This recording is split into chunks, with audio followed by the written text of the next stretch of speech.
Kitab yang paling sulit dibaca dan dipelajari bukan Al-Quran, tetapi membaca diri sendiri. Kita kerap membaca orang lain dan melupakan bagaimana diri kita sendiri. Melihat noda di pakaian orang itu jauh lebih mudah daripada melihat robek pada pakaian kita sendiri. Dengan menghinakan orang tidak membuat kita menjadi mulia. Dengan merendahkan orang tidak akan membuat kita menjadi tinggi.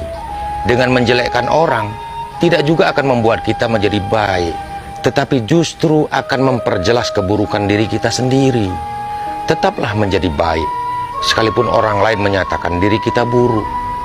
Untuk apa kita tumbuh menjadi dewasa kalau cuma bisa membalas keburukan orang lain?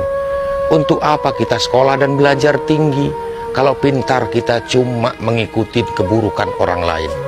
Menjadi baik atau menjadi buruk itu pilihan diri sendiri, Lul. Bukan